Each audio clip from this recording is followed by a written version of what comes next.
दोस्तों, भारत के कौन से शहर को डॉलर सिटी कहा जाता है? आपको यह बात जाननी चाहिए।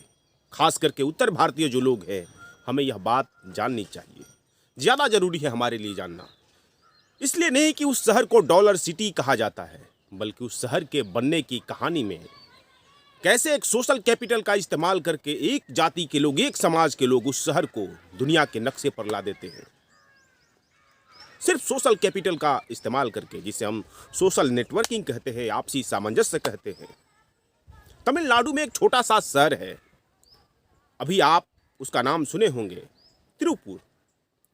तिरुपुर पहले एक छोटा सा गांव था, वर्तमान में इसकी आबादी 9 लाख है। और भारत से जो कुल कपड़ों का निर्यात होता है, उसमें सिर्फ तिरुपुर का भागीदारी 60% है। रोज 40 से 50 देशों के लोग तिरुपुर घूमने आते हैं, यानी जो बिजनेस वर्ग के लोग होते हैं, व्यापारी लोग होते हैं, तिरुपुर घूमने आते हैं। किंतु यह बात महत्वपूर्ण नहीं है।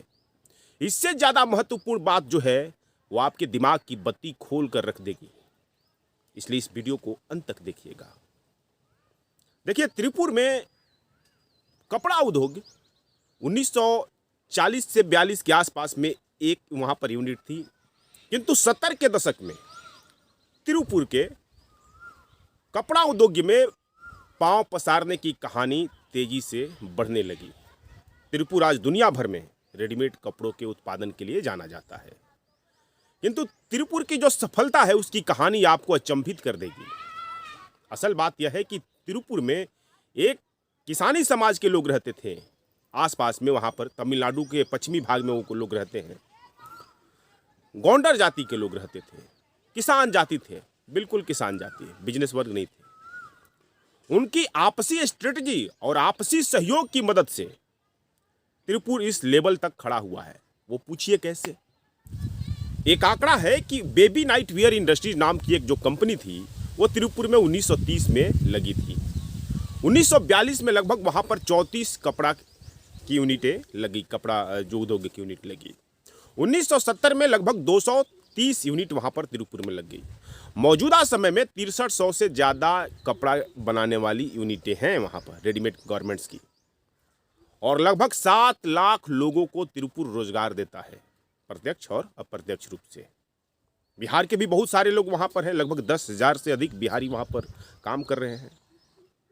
तो तिरुपुर ने जो अपने आप को खड़ा किया, इसकी कहानी एक केस स्टडी है और यह आपको जाननी चाहिए। यदि आप सामाजिक कार्यकर्ता हैं या अपनी जातीय के चिंतक हैं, तो आपको जाननी चाहिए। तिरुपुर में जो ये बिजनेस घराने लगे हैं, तैयार हुए हैं, इनमें से अधिकांश यूनिट किनशिप नेटवर्क के तहत खड़ी हुई हैं।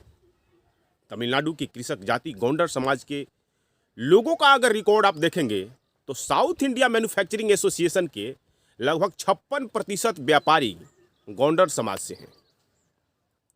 एक जाति की अस्मिता आप में है तो उनसे सीख लेनी चाहिए। तिरुपुर के 80% व्यापारी गोंडर समाज से हैं। इन्होंने कैसे अपना बिजनेस शुरू किया, यह आपको जानना चाहिए। एक आंकड़ा इनका यह है कि जो फाइनेंस करते हैं, की व्यवस्था करते हैं, वो 70% अपने फैमिली नेटवर्क से कर लेते हैं, अपने रिश्तेदारों से ले लेते हैं, अपने लोगों से लेते हैं। 30% के आसपास बैंक वगैरह और सरकारी यूनिटों से लेते हैं। ये अद्भुत है। क्या आप जानते थे? नहीं जानते थे ना। फिर यह बिजनेस नेटवर्क कैसे इन लोगों का खड़ा हुआ, यह जानना बेहद दिलचस्प है। मैं आपको यह बता रहा हूं।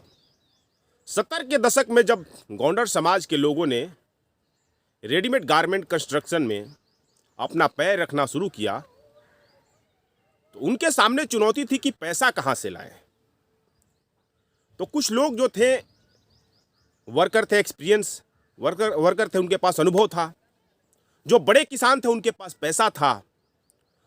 तो बड़े किसान जो थे, उन्होंने अपना पैसा लगाया, और जो अनुभवी जो मजदूर थे, कारीगर थे, उन्होंने अपना श्रम शक्ति लगाया और दोनों को पार्टनर हो गए।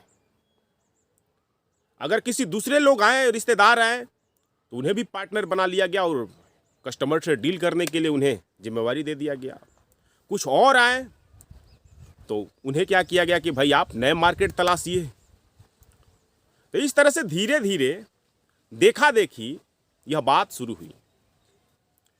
कई ऐसे मामले वहां पर ऐसे हैं कि दहेज में जो पैसा दिया जा रहा है तो उनसे कहा जा रहा है कि ठीक है, आपको दहेज में तो हम पैसा दे रहे हैं, किंतु यह पैसा फिर या किसी बिजनेस यूनिट में लगा दीजिए और काम करना शुरू कीजिए। जो कम पढ़े लिखे लोग थे वे कॉन्ट्रैक्टर, सब कॉन्ट्रैक्टर का काम करते हैं। तो इस तरह से एक फैमिली नेटवर्क के द्वारा तिरुपुर के लोगों ने अपना बिजनेस यूनिट खड़ा करना शुरू किया। जब छोटी छोटी इनकी यूनिटें जब सफल होने लगी तो बाहर की जो कंपनियां थीं उन्होंने अपना सेकेंड हैंड मशीन भेजा,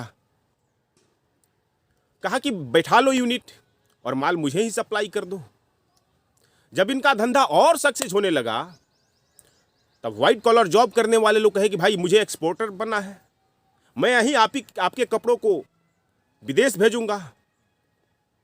तो इस तरह से देखा देखी एक ही समाज के लोग इस बिजनेस में आगे बढ़ते गए और जो भी श्रम करने वाले लोग रहे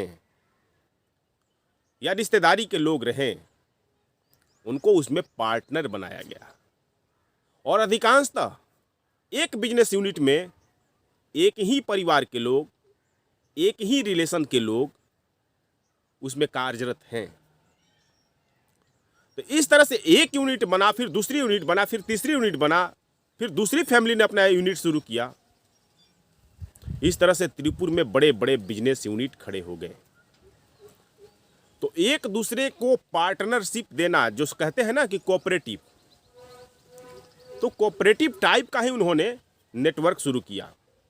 लेकिन उनका जो कोऑपरेटिव था ये बाकी लोगों को जोड़कर नहीं था, बल्कि अपनी फैमिली के लोगों को ही जोड़कर था, अपने समुदाय के लोगों को ही जोड़कर था। एक बिजनेस यूनिट में जैसे उसका मामा है तो उसका चाचा है, तो उसका मौसा है तो उसके ससुर है। तो इस तरह से एक बिजनेस यूनिट शुरू हो गई। किसी के पास पैसा है, किसी के पास श्रम है, तो एक दूसरे के आपसी सहयोग से त्रिपुर में ये जो बिजनेस घराने बनने शुरू हुए, देखा देखी उस समाज के लोगों ने इसमें अपना कदम बढ़ाना शुरू किया। तो किसानी जातियों में किसी भी जाति ने सोशल कैपिटल का अपना इस्तेमाल किया तो वो गोंडर समाज के लोग हैं और सोशल कैपिटल का इस्तेमाल करके वे आगे बढ़ गए। विश्वास की एक भावना उनमें आपस में थी। वैसी विश्वास की भावना उत्तर भारतीयों में बहुत कम पाया जाता है। ये कड़वी सच्चाई है। तो कहते हैं ना, जो लोग कहते हैं कि जाति को हे भाव से देखते हैं, जाति को हे भाव से देखने की जरूरत नहीं है। इस जाति के कुछ सकारात्मक पहलू भी हैं जिसका उदाहरण त्रिपुर में है। त्रिपुर की कहानी प्रेरणा देती है। भारत सरकार भी कई बार यह घोषणा कर चुकी है कि वह त्रिपुर मॉडल की तर्ज पर भारत में अन्य क्लस्टर शुरू करना चाहती है। तो सोशल कैपिटल जो है, सोशल कैपिटल का इस्तेमाल करके हम बहुत सारा कुछ काम कर सकते हैं। अब बिहार में ही देखिए, उत्तर प्रदेश में ही देखिए, दूध उत्पादक लोग हैं, बड़ी संख्या में है, कम्युनिटी है, किंतु इनकी कोई अपनी सहकारी कंपनी नहीं है। सहकारी कंपनी है, गवर्नमेंट स्पॉन्सर है या किसी की निजी है, किंतु इनका अपना सोशल कैपिटल, अपना सोशल नेटवर्क बना ही नहीं। इसलिए ये इस बिजनेस में भी पीछे छूट रहे हैं। ये सिर्फ उत्पादक बनकर रह गए हैं। ये कोई अपना बिजनेस मॉडल तैयार नहीं कर पाए हैं। एक सोशल कैपिटल का इस्तेमाल करके कैसे हम बिजनेस कम्युनिटी के रूप में खुद को कन्वर्ट कर सकते हैं, उत्तर भारत की जातियों और समाज के लोगों को सीखने की ज़रूरत है। त्रिपुर की कहानी प्रेरणा देती है। इस वीडियो में इतना ही। आगे फिर त्रिपुर की कोई कहानी हम लेकर आएंगे। फिलहाल हमें देखते हैं तो हमें फॉलो कीजिए। यूट्यूब पर देख रहे हो तो सब्सक्राइब कीजिए। आपका धन्यवाद।